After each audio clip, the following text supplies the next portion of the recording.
Hello guys, आज हम black clover episode 63 को एक्सप्लेन करेंगे।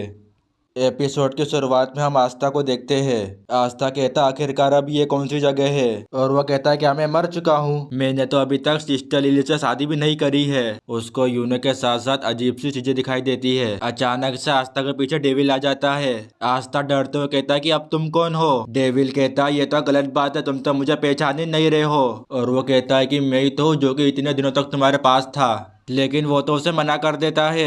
डेविल कहता है क्या फर्क पड़ता है, और वैसे भी ये मेरा मौका है तुम्हारी बॉडी हड़पने का। इसके बाद वो कहता है कि मैं तुम्हारी बॉडी ले रहा हूँ। डेविल आस्था को पकड़ने की कोशिश करता है, लेकिन आस्था उसके पीछे आ जाता है। डेविल पलट कर कहता है कि अच्छा सौदा है, तुम जीतना चाहते हो ना, मैं तुम्हारी मदद कर सकता हूँ। आस्था कहता है चुप हो जाओ, मैं तो उसे अपनी ताकत से ही हराऊंगा।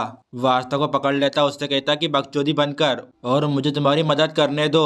इसके बाद तो डेविल आस्था की बेइज्जतियां करता है। आस्था को गुस्सा आ जाता है और वो उसकी मुट्ठी को खोलकर उसकी तरफ आगे बढ़ता है। लेकिन डेविल भी कोई भी कसर नहीं छोड़ता, वो भी उसके ऊपर हमला करने लग जाता है। फिर आस्था कहता है कि मैं ऊपर तक जा सकता हूँ। डेविल कहता है कि तुम वहां तक नहीं जा सकते, और वो उसके ऊपर हमला कर देता है। डेविल कहता है कि हार मान लो, तुम कुछ भी नहीं कर सकते। इसके बाद तो आस्था को पिछली बातें याद आने लगती है, जिसमें वह सारे लोग उसकी बेइज्जतियां करते हैं। फिर हम देखते हैं एंटी मैजिक आस्था के हाथों पर जा रहा था। आस्था ऊपर आते हुए कहता है कि मैं हार मान लूं। आस्था डेविल को पकड़कर कहता है कि वो आखिरी दिन था जब मैं उदास हुआ था। वो डेविल काली सी बॉल में ट्रांसफॉर्म हो जाता है। उसमें से बाहर निकलता आस्था, जो कि एक डेविल बन चुका था। और यहाँ पे तो बिजलियां कड़क रही थी। आस्था जैसे ही उसमें से बाहर आता है, फिर हम देखते हैं उसका विंग बाहर आ जाता है। आस्था उससे कहता है कि कभी हार ना मानना ही तो मेरा जादू है। आस्था को देखकर तो वो भी शौक हो जाता है। फिर हमें क्लोवर के 3 लीफ के बारे में बताया जाता है। 4th लीफ में गुड लक रहता है और 5th लीफ में डेविल रहता है। नोएल कहती है ये तो मैजिक की तरह बिल्कुल भी नहीं लग रहा है, और वो कहती है आखिरकार तुम करना क्या चाहते हो। लेडोस कहता है इसका मतलब तुम ट्रांसफॉर्म हो गए, और वह कहता है तुम इससे मेरा क्या बिगाड़ लोगे। लेड्रोस जोश में आकर आस्था के ऊपर हमला कर देता है, लेकिन आस्था अपने एंटी मैजिक से उसे काट देता है। लेड्रोस आस्था के ऊपर लगातार हमले करता है, और आस्था भी उसके अटैक से बच रहा होता है। फिर हम देखते हैं आस्था लेडोस को एक कट मार देता है। लेडोस कहता है तुम पहले से काफी ज्यादा फास्ट हो गए हो, चलो फिर देखते हैं तुम कब तक मेरे सामने टिक पाते हो।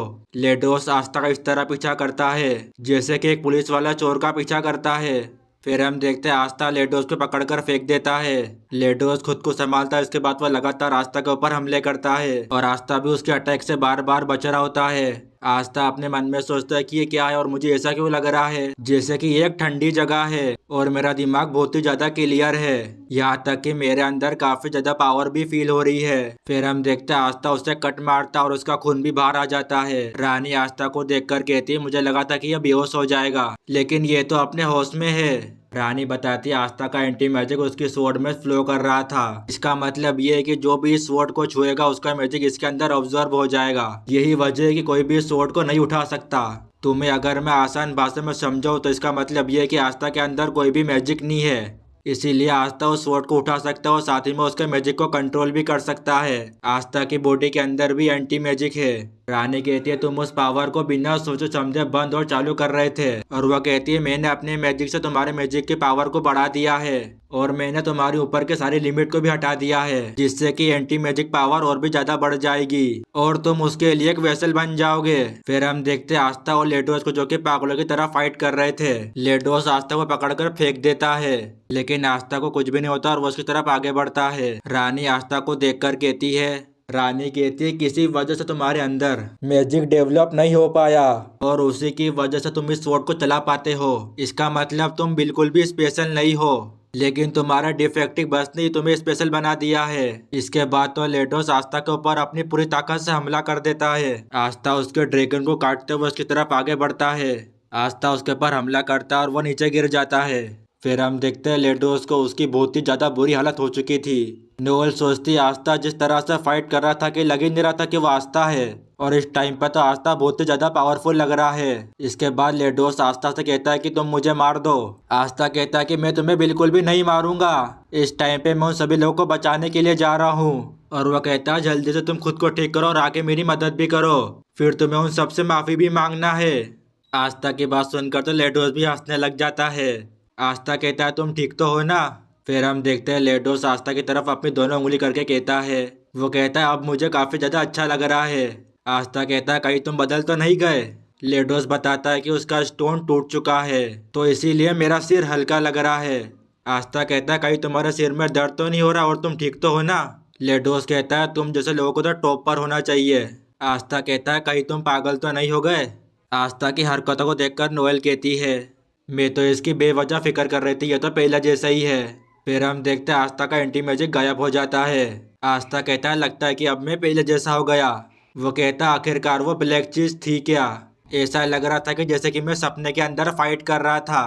मुझे ये भी लग रहा था कि मैं किसी खास पावर का इस्तेमाल कर रहा था। और वो कहता है कि मैं उसे सीखना चाहता हूँ।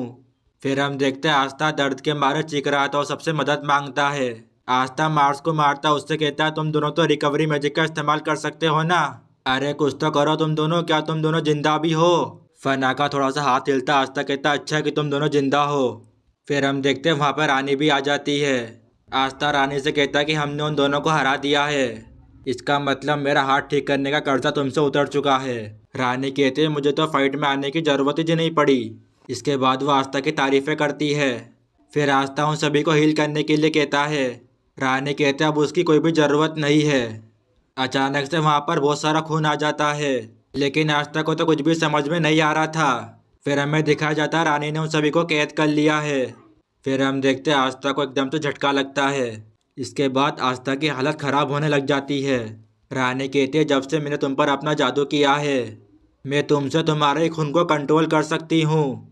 मैं रानी हूँ, मैं तुम लोगों की विश क्यों पूरी करूँ। तुम सभी को मेरा हुक्म मानना होगा। फिर हम देखते हैं आस्था अपने स्वॉर्ड को बाहर निकालता है। वेनिसा और नोएल एक साथ कहती है आस्था। फिर हम देखते हैं रानी आस्था को रिकवर करती है और उसके अगले पर रानी आस्था को ककून में कैद कर लेती है और आस्था भी धीरे धीरे करके रिकवर हो रहा था। रानी कहती है मैं एंटी मैजिक स्वॉर्ड को नहीं उठा सकती, मुझे बस उसे उठाने वालों को कंट्रोल करना होगा। मैंने देखा था कि तुम किस तरह इसका इस्तेमाल करते हो, अब से तुम पूरी ज़िंदगी मेरे गुलाम ही रहोगे। फिर हम देखते हैं आस्था अपना डेविल फॉर्म में दोबारा आ जाता है। वेनिसा समझ जाती है कि रानी आस्था के एंटी मैजिक के पीछे थी। रानी आस्था से कहती है कि ये तुम्हारा पहला काम है, मैं चाहती हूँ कि तुम इन सबको अपने हाथों से मार दो। फिर हम देखते हैं आस्था को जो कि एक जानवर की तरह बर्ताव करता है। और इसी के साथ ये एपिसोड यहाँ पर ही ख़त्म हो जाता है।